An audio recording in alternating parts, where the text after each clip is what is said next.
Blue lock chapter 320 release हो चुका है और ये चैप्टर बहुत ही ज्यादा इंसेन है। इस चैप्टर में हम लोग देखते हैं दो नए सब्स्टिट्यूशन को जो पिच के ऊपर अब आ चुके हैं और साथ ही इसागी के ईगो का एक बिल्कुल नया साइड जो देखने में काफी ज्यादा एक्साइटिंग था दोस्तों। तो चैप्टर की शुरुआत होती है जिसका नाम है ऑल्सो कॉल्ड माई सेल्फ। हम देखते हैं क्राउड यहाँ पे बिल्कुल पागल हो रहा है। कमेंटेटर कहते हैं कि अंडर 20 वर्ल्ड कप के पहले मैच में सिर्फ 15 मिनट बचे हैं और नया अंडर 20 ब्लू लॉक जापान अभी 3-0 से लीड कर रहा है इस मैच को। और अगर ये काफी ज्यादा क्रेजी नहीं था तो गेम के एंड के पास ब्लू लॉक दो नए प्लेयर को पिच के ऊपर यहाँ पे ला रहा है। वो दो नए प्लेयर्स हैं यहाँ पे कुरोना और राइची।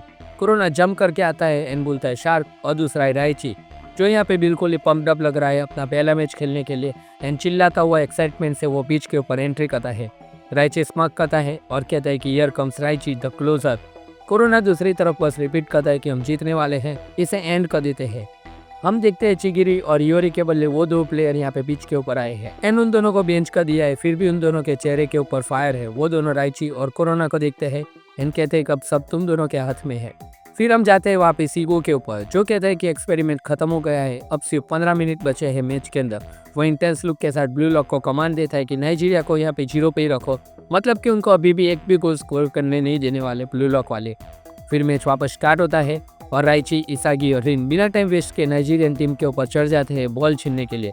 लेकिन जैसे ही बॉल उन्हें से पास करता है कुसो को, हम देखते हैं एक छोटा पैनल इसागी का और फिर हम चले जाते हैं इसागी के फ्लैशबैक में 44 दिन पहले इसागी के ईगो के ट्रांसफॉर्मेशन के दौर के ऊपर। हम देखते हैं इसागी का लीडर जो उसे ईगो ने भेजा था वो मूवीज और हाईलाइट देख रहा है जो ईगो ने उसके ट्रेनिंग के लिए यहाँ पे प्रिपेयर किए थे। टेक्स्ट लिखा हुआ होता है कि स्पेशल ट्रेनिंग के साथ इसागी ने वर्ल्ड सॉकर के बारे में जितना सीखा उसकी वैल्यू उतनी ज़्यादा और भी बढ़ चुकी है और एक्सपांड भी हो चुकी है। यानी इंग्लैंड वाली मैच में दोस्तों जो प्लेयर दिखाया गया है वो पक्का यहाँ पे मोहम्मद सलाह है जो दिखने में काफ़ी ज़्यादा कूल और यहाँ पे मांगा में बहुत ही डिटेल में दिखाया गया है। सलाह के गोल के बाद हम लोग देखते हैं इसागी बिल्कुल पम्प्ड अप, अपने हाथ आगे बढ़ाता हुआ, आंखों में जुनून और सोचता है कि सॉकर इतना फन और फैसिनेटिंग है। उसके बाद वो कहता है कि मुझे इंतजार नहीं हो रहा है नई वर्जन ऑफ माई सेल्फ को यहाँ पे टेस्ट करने के लिए। लेकिन तभी उसके पास कुछ छोटे बच्चे खड़े होते हैं, वो भी गोल के बाद एक्साइटेड हो जाते हैं। एक बच्चा कहता है कि मैं सॉकर प्लेयर बनूंगा, दूसरा कहता है कि मैं यहाँ पे वॉलंटियर जीतूंगा। और ये मोमेंट दोस्तों सच में यहाँ पे बहुत ही ज्यादा होलसम था, जैसे हम सब ने यहाँ पे बचपन में सोचा था कि मैं भी आगे जाके ऐसा ही बनूंगा। वो बच्चे लड़ते हैं कि किसकी बारी होगी और इसागी उन्हें देखकर थोड़ा इमोशनल हो जाता है। उसके दिमाग में आता है कि मैंने सॉकर खेलना यहाँ पे स्टार्ट क्यों किया था। फिर फ्लैशबैक शिफ्ट होता है छोटे इसागी के ऊपर जो रो रहा होता है, उसके आंसू रुकते ही नहीं। वो चिल्लाता है कि मैं डर गया हूँ। उसकी माँ तुरंत यहाँ पे दौड़ कर आती है और कहती है कि क्या हुआ, फिर से रो क्यों रहे हो तुम इसागी। तभी वो एक मच्छर देखती है, वही चीज़ जिससे इसागी यहाँ पे डरा हुआ था। वो तुरंत उसे मार देती है और कहती है कि अब सब कुछ ठीक है इसागी, रोना बंद करो। उसके पापा अपना सर खुजाते हैं एंड कहते हैं कि इसागी तो सबसे ज़्यादा डरपोक बच्चा है, बारिश की बूंदों से भी ये बच्चा डर जाता है। फिर वो सोचता है कि क्या करे और तभी उसके दिमाग में आइडिया आता है। वो टिकट निकालता है और कहता है कि चलो फैमिली आउटिंग पे चलते हैं। छोटा इसागी भी आंसू पूछता है और पूछता है कि पापा हम कहाँ पे जा रहे हैं। नेक्स्ट सीन में हम लोग देखते हैं उसका फैमिली ट्रिप। वो लोग गए हैं यहाँ पे एक सॉकर स्टेडियम। क्राउड यहाँ पे पागल हो रहा है मैच को देखकर और वो लोग यहाँ पे बैठे हुए हैं और इसागी की मॉम कहती है कि बेटा अगर डर लगे तो यहाँ पे बस बता देना। लेकिन सरप्राइजिंगली इसागी चुप रहता है। पापा कहते हैं अजीब है, आज तो यहाँ पे बिल्कुल शांत है, पहले के जैसा यहाँ पे रो नहीं रहा। फिर हम देखते हैं इसागी मैच को यहाँ पे बड़ी ध्यान से देख रहा होता है। प्लेयर्स यहाँ पे बॉल के लिए लड़ रहे हैं। वो सोचता है कि यहाँ पे कितने लोग हैं, यहाँ पे 11 वर्सेस 11 लोग बॉल के लिए यहाँ पे भाग रहे हैं और यहाँ पे सिर्फ गोल कर रहे हैं। फिर यहाँ पे एक प्लेयर गोल कर देता है और उस मोमेंट में इसागी कहता है कि तो यहाँ पे बहुत ही ज़्यादा ऑसम है। उसके ब्रेन में कुछ क्लिक होता है जैसे उसके पजल पीसेस एक्टिवेट हो गए हो। इस बार वो बबल्स की तरह लगते हैं और इसागी सोचते हैं कि ये फीलिंग क्या है। बाद में इसागी अपने पेरेंट्स को बताता है कि मुझे भी ये खेल खेलना है, मैं भी फील्ड पर यहाँ पे खड़ा रहना चाहता हूँ।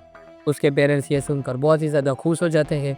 फिर छोटा इसागी बॉल के साथ प्रैक्टिस करता है और कहता है कि अब सोचता हूँ जो शायद यही मेरा हंटिंग इंस्टिंक्ट था जिसके बारे में ईगो ने बोला था।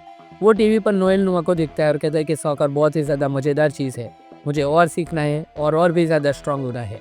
लेकिन वो कहता है कि वो स्ट्रांग फीलिंग धीरे धीरे ख़त्म हो गई जैसे जैसे मैं यहाँ पे बड़ा होता गया। इसागी अपने पुराने कोच और उन सब के बारे में भी सोचता है।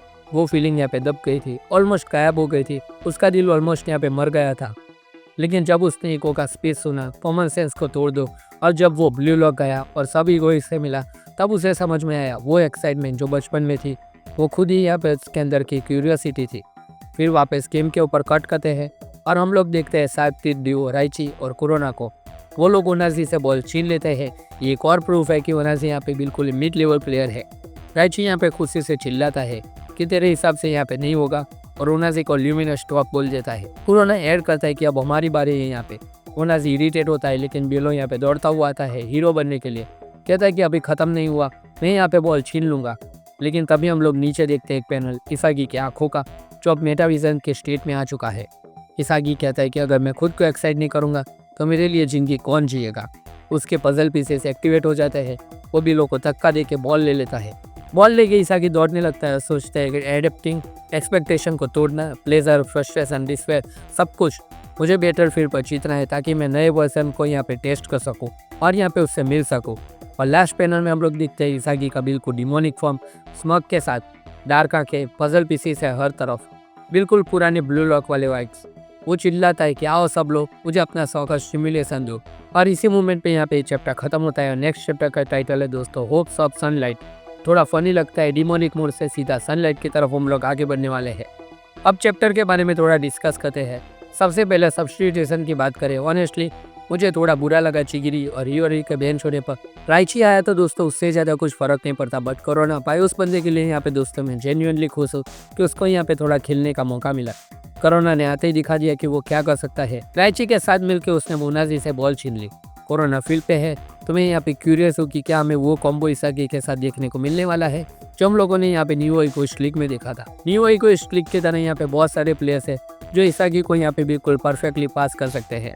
मुझे लगता है कि कोरोना गोल के चक्कर में यहाँ पे ज़्यादा नहीं पड़ने वाला, वो टीम प्ले और स्ट्रेटजी में इंटरेस्टेड है।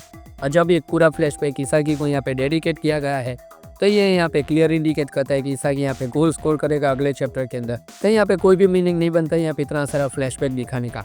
पहले लगा था कि यहाँ पे ब्लू लॉक का मैच 3-0 पे ख़त्म होगा या फिर ओनाजी लास्ट में गोल करेगा, लेकिन अब यहाँ पे कंफर्म हो चुका है कि इसागी यहाँ पे स्कोर लाइन को 4-0 करने वाला है और नाइजीरिया को ब्लू लॉक की टीम पूरी तरीके से क्रश कर देने वाली है। और वैसे भी इसागी दोस्तों मेन कैरेक्टर है इस पूरी की पूरी सीरीज का।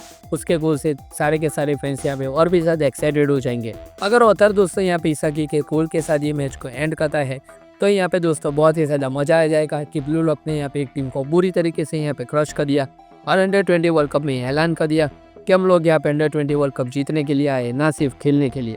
इसागी की एक लाइन दोस्तों यहाँ पे मुझे बहुत ही ज़्यादा इस चैप्टर में पसंद आई, वो थी कि अगर मैं खुद को एक्साइट नहीं करूँगा तो मेरे लिए कौन जिएगा। ये लाइन दोस्तों यहाँ पे सीधा दिल पे आके लगती है। इसागी के डायलॉग हमेशा से ब्लू लॉक में एक्सेप्शनल लेवल के रहेंगे। सिर्फ ईगो का ही लेवल है जो कि उसको यहाँ पे टच कर सकता है। और मुझे ये भी पसंद आया कि इसागी का ईगो हमेशा इवॉल्व होने के बारे में यहाँ पे होता है, नए ज़्यादा पावरफुल वर्जन से मिलने के बारे में। वो हमेशा यहाँ पे खुद से कम्पीट करता है और ये चीज़ दोस्तों हम सबको यहाँ पे रियल लाइफ में भी यहाँ पे इम्प्लीमेंट करनी चाहिए। इसागी का कैरेक्टर डेवलपमेंट दोस्तों जिस तरह से सीरीज में दिखाया गया है वो यहाँ पे बहुत ही ज़्यादा ऑसम चीज़ है। तो दोस्तों यही था ये ब्लू लॉक का पूरा चैप्टर 322 का एक्सप्लेनेशन और उसका थोड़ा कुछ रिव्यू। आई होप दोस्तों कि आपको ये ब्लू लॉक का एक्सप्लेनेशन यहाँ पे अच्छा लगा होगा। अगर अच्छा लगा तो इस वीडियो को दोस्तों यहाँ पे दबा के लाइक कर दीजिए, अपने सभी दोस्तों के साथ शेयर कर दीजिए ताकि ब्लू लॉक का कोई भी फैन यहाँ पे इस वीडियो को यहाँ पे मिस ना करे। तो दोस्तों थैंक्स फॉर द वॉचिंग। हम मिलते हैं आपसे अगले वीडियो में, तब तक के लिए गुड बाय।